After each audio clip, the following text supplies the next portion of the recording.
Imaginez pouvoir comprendre les secrets du modèle économique du royaume de Salomon, l'un des empires les plus vastes et les plus prospères de l'Antiquité. Salomon était célèbre non seulement pour sa sagesse, mais aussi pour sa capacité à bâtir une économie forte, organisée et efficace, ce qui a permis à son royaume de prospérer comme peu d'autres. Maintenant, réfléchissez avec moi, notre gestion actuelle de l'argent et des ressources pourrait-elle nous conduire vers l'instabilité, la crise et l'incertitude? Avez-vous déjà pensé qu'en continuant d'ignorer ces précieuses leçons, nous risquions de répéter les mêmes erreurs qui ont fait souffrir tant d'autres pays et peuples? Je veux vous raconter une histoire que beaucoup de gens ne comprennent pas entièrement, comment Salomon, grâce à ses stratégies intelligentes, ses alliances commerciales et son administration exemplaire, a réussi à transformer un royaume en une véritable puissance économique. Et plus encore, je vous montrerai ce que ces leçons peuvent signifier pour nos vies financières et personnelles, et même pour notre façon d'envisager le monde des affaires aujourd'hui, face aux nombreuses crises et défis auxquels nous sommes confrontés. Si vous en avez assez de voir votre vie financière stagner ou menacée par l'incertitude, ce contenu est fait pour vous. Nous allons explorer ces principes et comprendre comment ils peuvent vous aider à construire une base solide pour la prospérité, même en période difficile. Alors, restez avec moi jusqu'à la fin, car ces informations peuvent faire toute la différence dans votre vision de l'argent, du travail et de l'avenir. Avant de continuer, abonnez-vous à la chaîne, activez la cloche pour recevoir toutes les actualités en avant-première et laissez un j'aime. Vous nous aiderez ainsi à continuer à produire du contenu qui transformera votre vision de l'économie et de la prospérité. Découvrons ensemble ce que le modèle économique du royaume de Salomon a enseigné à ceux qui souhaitent bâtir une véritable richesse. Vous êtes-vous déjà demandé comment le roi Salomon a réussi à transformer un petit royaume en une véritable puissance débordante de richesse? Laissez-moi vous raconter une anecdote qui vous aidera à comprendre sa perspicacité.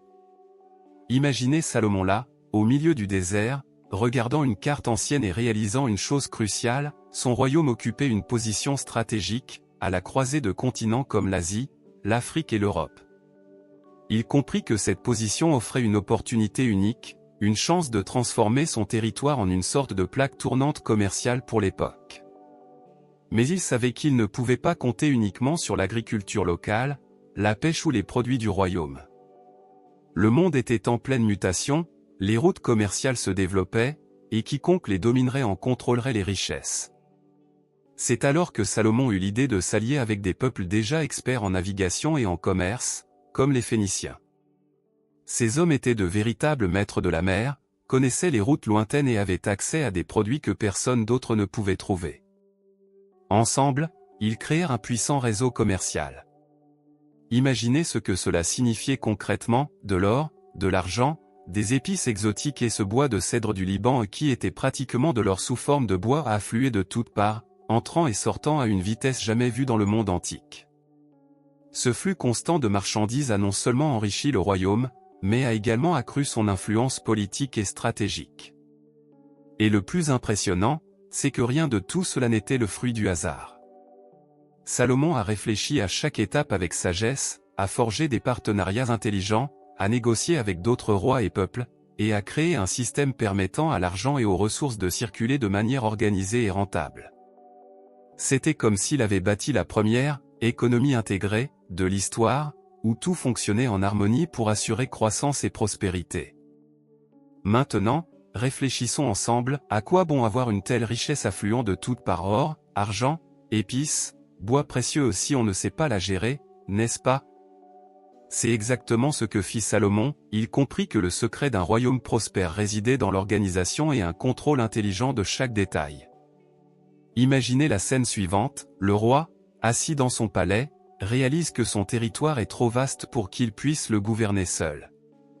Il décide donc de diviser le royaume en plusieurs régions, en plaçant des gouverneurs de confiance dans chacune d'elles. Ces gouverneurs étaient chargés de superviser la collecte des impôts, de superviser la production agricole et l'exploitation minière locale, et de veiller au respect des lois. C'était presque comme s'il avait réuni une équipe de gestionnaires pour assurer le bon fonctionnement du royaume, sans gaspillage ni corruption. Et ce n'était pas tout.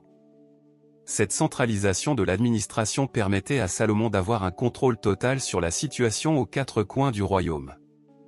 Imaginez, il recevait des rapports constants de ces régions, sachant précisément combien de tribus étaient perçues, quelles zones produisaient le plus et lesquelles avaient besoin d'aide.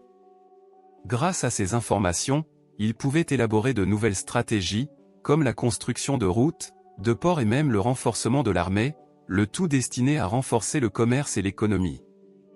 De plus, cette efficacité administrative garantissait une utilisation optimale des ressources.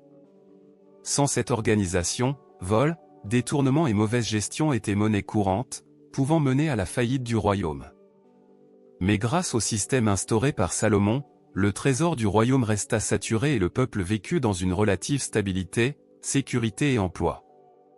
Ce mode d'administration, avec planification, contrôle et délégation des responsabilités, est l'un des grands secrets de la prospérité du royaume de Salomon. C'est aussi une leçon précieuse pour tout individu ou entreprise en quête d'une croissance durable.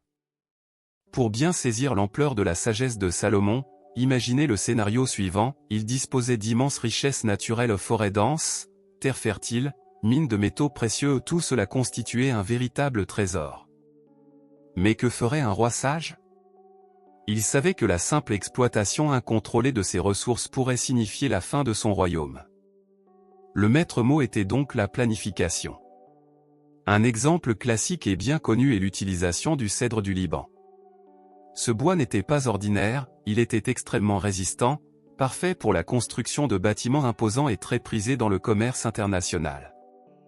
Salomon utilisa cette ressource pour construire son célèbre temple, chef-d'œuvre de l'Antiquité, ainsi que des palais et d'autres structures importantes. Mais le plus impressionnant est qu'il n'agissait pas sans penser à l'avenir. Les archives et les études historiques nous apprennent que l'abattage de ces arbres était contrôlé pour éviter toute dévastation. Il comprenait que la préservation de ces richesses était essentielle au maintien de la puissance et de l'influence du royaume à long terme. De plus, Salomon accordait une grande importance à l'agriculture. Pour qu'un royaume prospère, le peuple avait besoin d'une nourriture abondante, n'est-ce pas? C'est pourquoi il encouragea la production agricole, promouvant des techniques augmentant la productivité et protégeant les terres pour assurer des récoltes régulières. Cela maintint l'économie nationale forte et la satisfaction du peuple. L'exploitation minière était également un point stratégique. Le roi organisa l'extraction de métaux précieux comme l'or et l'argent de manière planifiée, afin d'éviter l'épuisement rapide des gisements. Cela témoigne d'un souci évident de durabilité. Il ne recherchait pas seulement un profit immédiat, mais plutôt un flux constant de richesses pour consolider son royaume. Cette gestion intelligente des ressources naturelles s'apparente à une mentalité moderne de long terme, que de nombreux gouvernements et entreprises peinent encore à mettre en œuvre aujourd'hui. Salomon, il y a des siècles, l'avait déjà compris, et c'est ce qui a permis à son royaume de prospérer si longtemps. À bien y réfléchir, on réalise que cette leçon est fondamentale pour toute personne, entreprise ou pays souhaitant créer une richesse véritable et durable. Il ne suffit pas de posséder des ressources, il faut savoir les utiliser, en prendre soin et planifier. Pour comprendre le visionnaire de Salomon, examinons l'importance des infrastructures pour un royaume prospère. Imaginez, vous avez une économie en croissance, un commerce dynamique et des richesses affluant de toutes parts, mais vous manquez de bonnes routes, de ports performants, ni même de bâtiments capables de supporter tous ces flux. C'est comme une voiture puissante avec des pneus crevés, elle n'ira tout simplement pas loin. Salomon le savait et investit massivement dans des travaux publics qui allaient bien au-delà de l'esthétique. Les palais majestueux, le célèbre temple, les ponts, les routes et les ports, tout cela était conçu pour créer une base solide qui soutiendrait la croissance économique du royaume. Ces bâtiments facilitaient le commerce, car les routes permettaient aux marchandises de circuler plus rapidement et plus sûrement entre les régions, tandis que les ports accéléraient l'entrée et la sortie de biens précieux en provenance d'autres régions du monde. Mais ce n'était pas tout. Tout ce mouvement créait des emplois pour la population, ce qui générait un cercle vicieux dans l'économie locale. Plus les gens travaillaient, plus l'argent circulait, plus les impôts étaient payés, renforçant ainsi le cycle de la prospérité. Au-delà de l'aspect économique, les infrastructures avaient un poids politique considérable. En construisant des ouvrages grandioses, Salomon démontra au monde la stabilité, l'organisation et la puissance de son royaume. Cela attirait non seulement des alliés, qui voyaient en lui un partenaire fiable, mais effrayait aussi des ennemis potentiels, qui savaient qu'ils avaient affaire à un empire structuré et préparé. Et cette vision d'investir dans l'avenir est encore aujourd'hui considérée comme fondamentale pour le développement.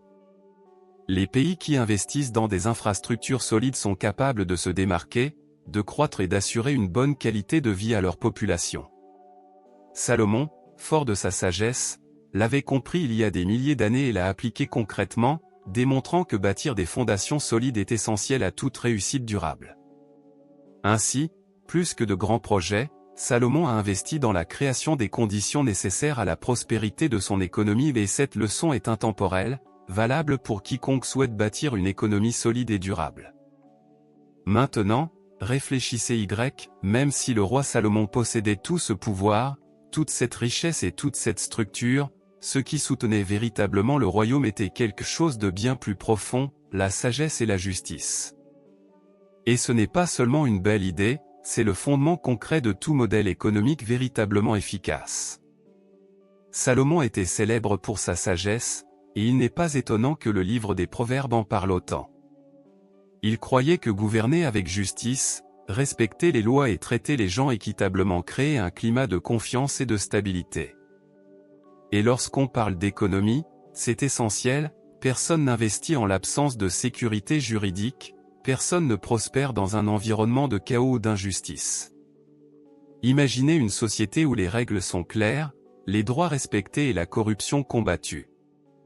Cela attire les commerçants, les investisseurs et les travailleurs, car chacun sait que l'effort en vaut la peine. De plus, la justice sociale contribue à réduire les conflits internes, instaurant la paix nécessaire au bon déroulement des échanges et de l'activité économique. Et vous savez ce qui est encore plus incroyable? Salomon savait que la richesse sans justice ne dure pas. Souvent, un gouvernement peut accumuler de l'argent, mais s'il néglige son peuple et les règles, tout peut rapidement s'effondrer. C'est pourquoi il a placé la sagesse et la justice comme piliers de son royaume, enseignant que la réussite économique est directement liée à l'équilibre social. Cette leçon est toujours d'actualité, la véritable prospérité n'existe que lorsque la sagesse guide les décisions et que la justice garantit que chacun a sa place et est respecté. Maintenant que vous avez approfondi le modèle économique du royaume de Salomon, vous pouvez comprendre comment cette combinaison de vision stratégique, d'administration efficace, d'utilisation responsable des ressources naturelles, d'investissement dans les infrastructures et, surtout, de sagesse et de justice, a été fondamentale pour transformer un simple royaume en une véritable puissance économique et politique. Le plus incroyable est de réaliser que ces leçons, bien qu'elles proviennent d'un passé si lointain, restent plus pertinentes que jamais. Elles montrent que pour véritablement prospérer, que ce soit dans le monde des affaires, dans votre vie personnelle ou dans tout autre domaine où vous recherchez la croissance, il faut de la planification, de la discipline, des responsabilités et une vision d'avenir. Maintenant, j'aimerais connaître votre avis, quels enseignements du roi Salomon pensez-vous pouvoir appliquer à votre vie aujourd'hui? Ou avez-vous des questions qui restent sans réponse? Laissez un commentaire ci-dessous et j'aimerais en discuter avec vous. Si vous avez apprécié le contenu, n'oubliez pas de l'aimer, car cela contribue grandement à la croissance de la chaîne et à la participation de plus de personnes désireuses d'apprendre. Partagez cette vidéo avec une personne qui pourrait bénéficier de ces précieux conseils. Et bien sûr, si vous n'êtes pas encore abonné à la chaîne, abonnez-vous dès maintenant et activez la cloche pour recevoir des notifications des prochaines vidéos. De nombreux contenus intéressants sont à venir, spécialement conçus pour vous aider à grandir, apprendre et vous épanouir dans tous les domaines de votre vie. Merci beaucoup d'être présent jusqu'ici, votre présence fait toute la différence. À bientôt pour la prochaine vidéo.